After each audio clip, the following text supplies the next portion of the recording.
Vamos con la opinión del profesor Alan Perry.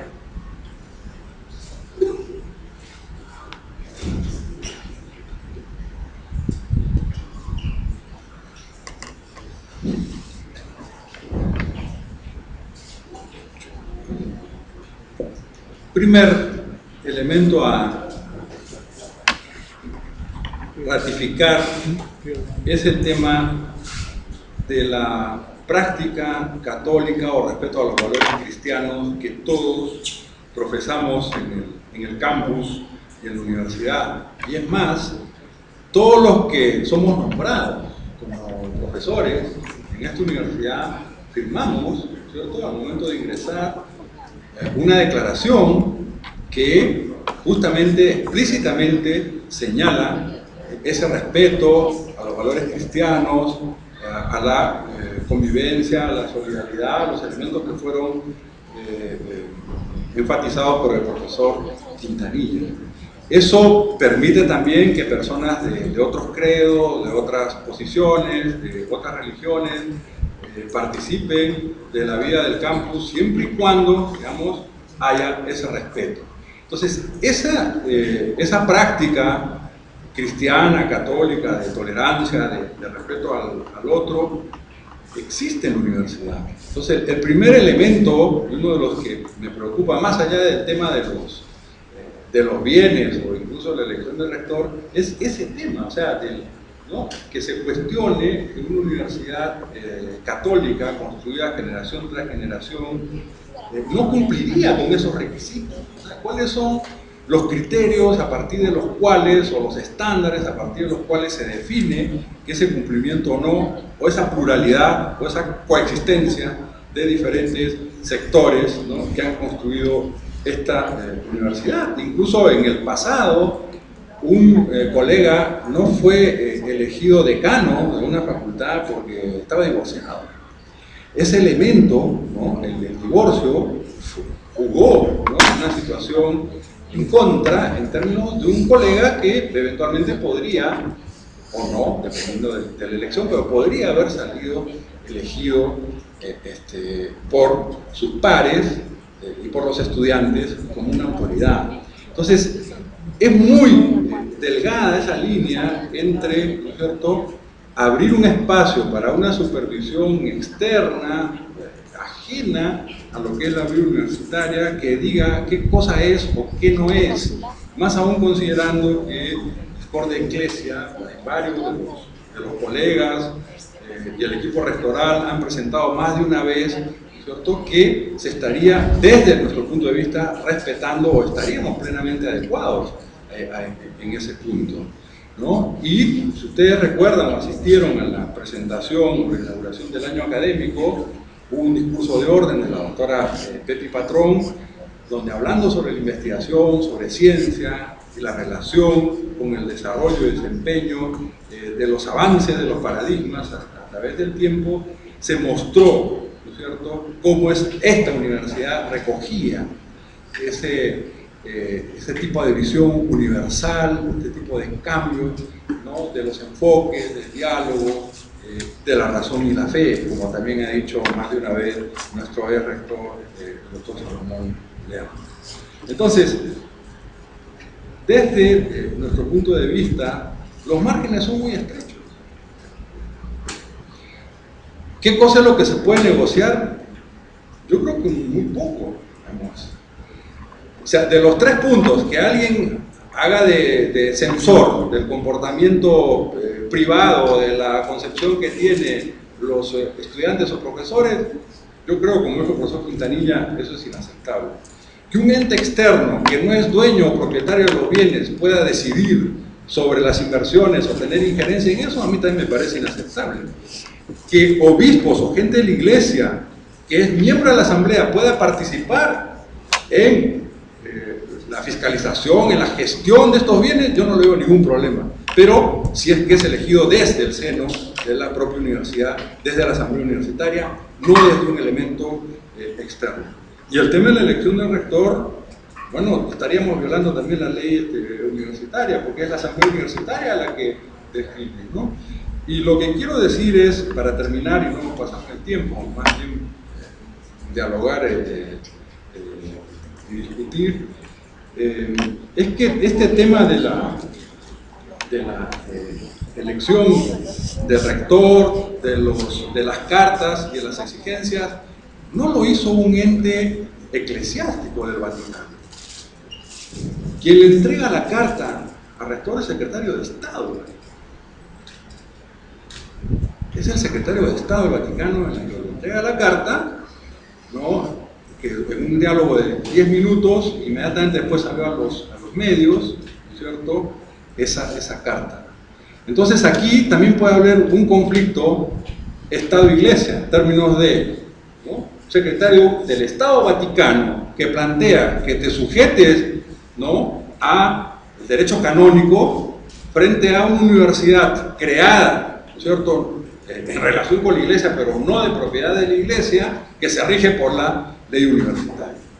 Y entonces también tenemos, tanto desde la autonomía por la elección, ¿no es cierto?, de todos los representantes en la Asamblea Universitaria, como desde las leyes peruanas, suficiente respaldo como para seguir creciendo y desarrollándonos como estamos en este momento. Y hay juicios y hay otros elementos, bueno, que sigan su curso. Que sigan su curso y seguiremos peleando en todos los foros, en todos los espacios que haya, porque creemos que nos asiste la razón, como bien ha sido presentado también en la página web de la universidad con las llamadas clases de derecho sobre los temas principales de conflicto y controversia legal. Ahora pasamos a la intervención de la profesora Susana Raiz sobre el mismo tema. En lo sustancial, coincido con lo que acaba de decir mi colega Alan Ferri. Pienso que el margen, digamos, el espacio que tenemos para ceder, para hacer concesiones que sean aceptables en la medida en que no pongan en riesgo nuestra autonomía, es estrechísimo. Personalmente, y creo que así pensamos muchos, si no todos, en la Asamblea, la injerencia en la elección de rector es inaceptable. Incluso desde esa remota posibilidad teórica de que pudiera formularse una opinión previa antes de la elección, antes de la votación a cargo de los asambleístas. Desde mi punto de vista, inaceptable. Además, no lo dice ex cor de Iglesia. En ningún punto se menciona que el rector deba ser elegido por el arzobispo. Simplemente es una suerte, como dicen, de ley no escrita, de costumbre, de sometimiento a una institución jerárquica. Que si somos una mosca blanca, como dijo alguien, porque al parecer somos la única universidad pontificia y católica que no se somete, ¿no es cierto?, a la voluntad del arzobispado en la elección de rector, bueno, pues ¿por qué no? Somos excepcionales en muchos sentidos. Lo somos en cuanto a la práctica sistemática, democrática, del pluralismo en todos los órdenes, ¿cierto? Pluralismo en el respeto a todas las posiciones teóricas, a todas las ideas, honesta y consecuentemente sostenidas. Pluralistas en cuanto a la procedencia social, cultural, religiosa y de todo tipo de los profesores, a condición de que sean competentes y académicamente honestos, y de los estudiantes. Entonces, francamente, por ese lado no veo que se pueda ceder nada. En lo que se refiere a la administración de los bienes, pues tampoco. ¿Y por qué tampoco? Porque tener el manejo del dinero es tener el poder de controlarlo todo. El dinero es poder, y poder de control. Es decir, es establecer un mecanismo inquisitorial que puede determinar qué se dicta y qué no se dicta, a qué profesores se contrata y a qué profesores no se contrata. Entonces, también desde este punto de vista, creo que no se puede ceder. Además, repito, esta universidad la hicimos entre todos y no solo con la herencia de Ribagüero. En el punto, ¿qué punto queda? En cuanto a concesiones posibles.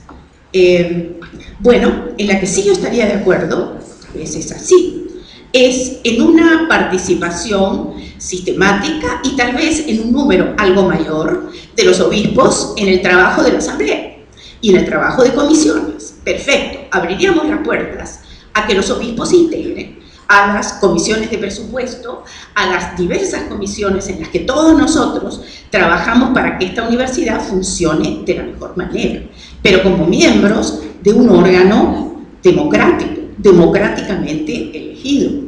Es decir, un organismo del que participa, y esta es una de las características que lo hacen particularmente democrático, el tercio estudiantil. Es decir, conquista que en este momento, muy importante porque no la teníamos en todos los órdenes del gobierno en esta casa hasta ahora, que ahora se va a extender a la elección de los decanos.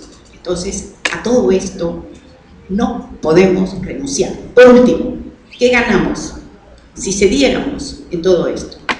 Que no nos sigan ahorcando con una soga. Yo pienso que nos seguirán ahorcando con una soga de todas las maneras posibles. ¿Que hay un riesgo? Sí hay un riesgo. ¿En qué sentido hay un riesgo? Que hay juicios pendientes. Juicios relacionados con dinero, ¿no? La cuestión de los testamentos, los 2 testamentos de Ribagüero. ¿En qué sentido hay un peligro? No en que no tengamos la verdad. Yo estoy persuadida de que la Universidad Católica está en la posición justa, pero hay que admitir que nuestro poder judicial es frágil, que las resoluciones son muchas veces aleatorias, como se ha visto en la decisión, a mi juicio casi corrupta, del Tribunal Constitucional. Entonces, ¿que vamos a tener riesgos? Sí, los vamos a tener. Pero, por otro lado, como bien lo dijo mi colega Alan Ferli, el hecho de que cedamos en todo y que temporariamente se nos diga que se retiran los juicios no es garantía en absoluto de que no se nos abra un juicio el próximo año. Y estaremos siempre en la misma. Y finalmente, sobre el tema, pasamos con la opinión del doctor Pablo Quintanilla. Bueno, yo ya